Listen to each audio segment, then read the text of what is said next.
চড়া বাজার মূল্যের সময়েও 1 টাকায় একটি সিঙাড়া। প্রতিদিন 600 থেকে 700 পিস সিঙাড়া বিক্রি হচ্ছে। অবাক করার মতোই বটে, এই চড়া মূল্যের বাজারে মাত্র 1 টাকার সিঙাড়া।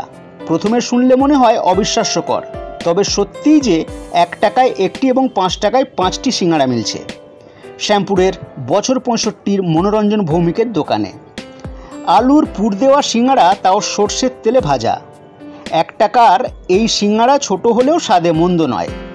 মনোরঞ্জনবাবু ছোট দোকান, হাওড়ার শ্যামপুর থানার সামনে। প্রতিদিন ভোর 4টে থেকে শুরু হয় সিঙাড়া ভাজার প্রস্তুতি। সকাল থেকেই দোকানের সামনে ভিড় জমাতে থাকে ক্রেতারা। বেলা 11টা পর্যন্ত খোলা থাকে এই দোকান। ইতিমধ্যেই বেশ জনপ্রিয় হয়ে উঠেছে মনোরঞ্জনবাবুর 1 টাকার সিঙাড়া। প্রতিদিন 600 থেকে 700 পিস সিঙাড়া বিক্রি করেন। মনোরঞ্জনবাবু জানান, সেলের উপরেই লাভ থাকে।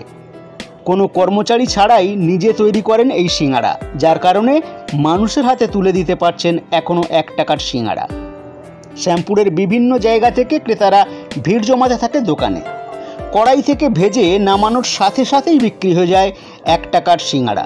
গত 45 বছর ধরে এইভাবেই দোকান চালিয়ে আসছেন শ্যামপুরের মনোরঞ্জন ভৌমিক। সিঙাড়া 5টা সিঙাড়া দুলে একটা হবে, এইভাবেই আমাদের করা আছে। ছোট সাইজ তো, সেইভাবে পনিটা খুব পাতলা আছে, তেল কম পড়ে আর মশলাটাও কম দেওয়া হয়। দিয়ে আমরা ছোট সিঙাড়াটাকে মেহনত করেই, যেমন তাতে তাড়াতাড়ি ভিতরে ছেলে মেয়েরা, বাচ্চা ছেলে মেয়েরা তারা বেশি করে নিয়ে চলে যায়। আর বিভিন্ন জায়গা থাকতে এসে নিয়ে যায় দূরান্ত থেকে। মানে সিঙাড়ার মশলাটা খুব টেস্ট করে ভালো করা হয়। টেস্ট করার জন্য খুব ছোটো সিঙাড়া আমার সেল ভালো হয়। আর 45 বছর তো বটে, 45-এর বেশি। তখন 50 পয়সা করে বিক্রি হতো, তখন 1 টাকা করে। 10 বছর হবে ওরা, 10 বছর। যে রোজ সন্ধ্যেটা মনে যা করে কোনো প্রকারে করে নিয়ে যাবে। এই 300 টাকা সংসারের মধ্যে একটা যাচ্ছে রোজ সন্ধ্যা করে। ওই 500-600 মতন করে হয়। 100-150 খেতে ফিরে চলে যায়। টাকা সামাল দিতে পারেনি, ফিরে যায়। সামাল দিতে পারছি না টাকা।